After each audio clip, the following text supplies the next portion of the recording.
She was never supposed to be there, a Moabite, a foreigner, a woman from a nation Israel despised. She had every reason to turn back. Everyone expected her to. Her own mother-in-law begged her to. But Ruth refused. And because she refused, because she crossed a border no one wanted her to cross, she would become the great-grandmother of a king and an ancestor in the lineage of Jesus Christ himself. This is the story of the foreigner who refused to stay where she belonged. In the days when the judges ruled over Israel, there was a famine in the land.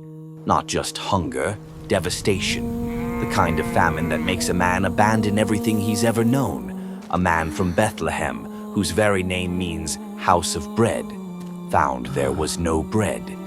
His name was Elimelech. His wife was Naomi. Their sons were Mahlon and Chilion. And together they made a desperate choice. They left Bethlehem, left Judah, left the land God had given their people. And they traveled east to Moab. Moab, the enemy, the descendants of Lot's incest, a nation Israel had fought for generations. This was where Elimelech took his family to survive. They went to Moab, and they lived there. But survival has a price. Elimelech died. Naomi was left a widow in a foreign land. Her sons married Moabite women, Orpah and Ruth. For 10 years, the family tried to rebuild, tried to make a life among people they were never supposed to call family. Then both sons died. Mahlon, Chilion, gone. Naomi was left with nothing. No husband, no sons, no future. Just 2 daughters-in-law who were now widows themselves, 3 women, alone in a land that was never supposed to be their home. Then word reached Naomi. The famine had lifted in Bethlehem. God had provided food for his people, and Naomi made a decision. She was going home. But she knew what that meant for Orpah and Ruth. They were Moabite women. They belonged in Moab, with their mothers, with their gods, with their people. So Naomi turned to them and said, "Go back, each of you, to your mother's home. May the Lord show you kindness, as you have shown to my dead and to me. May he grant that each of you finds rest in the home of another husband." She kissed them goodbye, and they wept. Orpah and Ruth said, "We will go back with you to your people."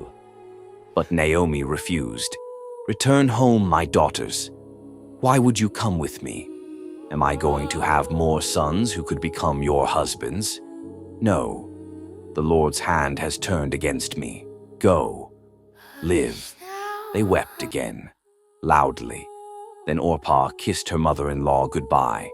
She turned. She walked back to her people, back to her gods, back to where she belonged. But Ruth clung to her. Naomi said, "Look, your sister-in-law is going back to her people and her gods. Go back with her." And Ruth answered with words that would echo through 3,000 years. "Do not urge me to leave you or to turn back from following you. For where you go, I will go. Where you stay, I will stay. Your people will be my people. Your God, my God. Where you die, I will die. And there I will be buried. May the Lord deal with me, be it ever so severely, if even death separates you and me." She was abandoning everything. Her nation, her identity, her gods, her safety. She was choosing poverty, foreignness, and a people who would see her as the enemy. She was refusing to stay where she belonged, and Naomi realized she could not stop her. They traveled together, 2 widows, 1 Israelite, 1 Moabite, walking into a land where one of them was not welcome. When they arrived in Bethlehem, the whole town stirred. The women exclaimed, "Can this be Naomi?"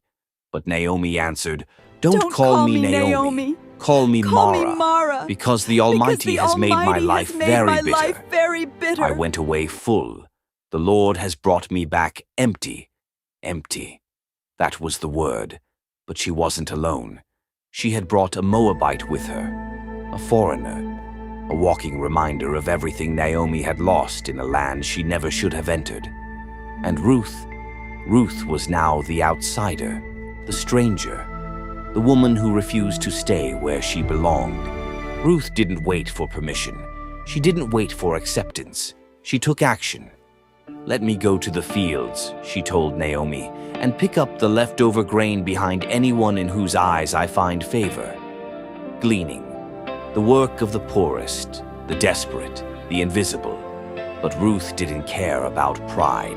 She cared about survival, about Naomi, about doing the next right thing. She went out. She entered a field. She began to gather what the harvesters left behind. As it turned out, she was in a field belonging to Boaz, a wealthy man, a man of standing, and more than that, a relative of Naomi's dead husband, a kinsman redeemer. Boaz arrived from Bethlehem. He greeted his workers. Then he saw her. "Who does that young woman belong to?" he asked. The overseer answered, "She is the Moabite who came back from Moab with Naomi. She asked to glean. She's been here since morning." Boaz approached Ruth, and what he said next changed everything. "My daughter, listen to me. Don't glean in another field. Don't go away from here. Stay with my women. I've told the men not to touch you. When you're thirsty, drink from our water." Ruth bowed to the ground. "Why have I found favor in your eyes? I'm a foreigner." And Boaz answered, "I've been told all about what you did for your mother-in-law, how you left your father and mother, your homeland, your gods. You came to live with a people you did not know. May the Lord repay you. May you be richly rewarded by the God of Israel, under whose wings you have come to take refuge." At mealtime, he invited her to eat with his workers. He gave orders to leave extra grain for her. That evening, she brought home an ephah of barley, far more than she could have gathered alone. Naomi saw the grain. She heard the name, and she understood. "The Lord bless him," she said. "He has not stopped showing kindness. That man is our close relative. He is one of our guardian redeemers." The harvest ended, and Naomi made a plan. "Ruth, Boaz will be winnowing barley on the threshing floor tonight. Wash, perfume yourself, put on your best clothes, go down, but don't let him see you until he's finished eating and drinking. When he lies down, note where he is.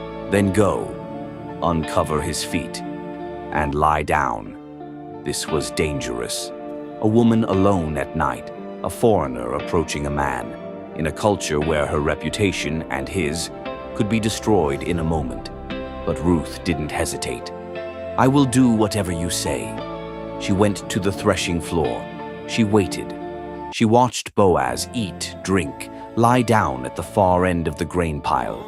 Then she approached. Quietly, she uncovered his feet, and she lay down. At midnight, something startled him. He turned, and there was a woman at his feet. "Who are you?" "I am your servant Ruth. Spread the corner of your garment over me, since you are a guardian redeemer of our family." Boaz answered, "The Lord bless you, my daughter. This kindness is greater than what you did before. You haven't run after younger men, rich or poor. Don't be afraid. I will do all you ask, but there is another relative closer than I. Stay tonight. In the morning, if he wants to redeem you, good, let him. But if he will not, as surely as the Lord lives, I will." Before dawn, he sent her away with 6 measures of barley. "Don't go back to your mother-in-law empty-handed." Boaz went to the city gate at dawn, the place of law, of contracts, of witnesses. He found the other relative and sat with him before 10 elders. "Naomi is selling the land that belonged to Elimelech. You have the right to redeem it. Will you?" The man said, "I will redeem it." Then Boaz added the condition, "On the day you buy the land, you also acquire Ruth the Moabite, the dead man's widow, to maintain his name with his property." The man hesitated. "Then I cannot. I might endanger my own estate. You redeem it." In ancient Israel, to seal such a transaction, a man removed his sandal and handed it to the other.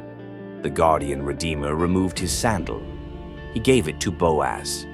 And Boaz declared before the elders and all the people, "Today you are witnesses that I have bought all the property of Elimelech, Chilion, and Mahlon. I have acquired Ruth the Moabite, Mahlon's widow, as my wife, to maintain the dead man's name with his property, so his name will not disappear from his family or his hometown. Today you are witnesses." The elders answered, "We are witnesses. May the Lord make this woman like Rachel and Leah, who built up the family of Israel. May you have standing in Ephrathah and be famous in Bethlehem. Through the offspring the Lord gives you by this young woman, may your family be like that of Perez." Boaz took Ruth as his wife, and the Lord enabled her to conceive. She gave birth to a son. The women said to Naomi, "Praise be to the Lord who has not left you without a guardian redeemer.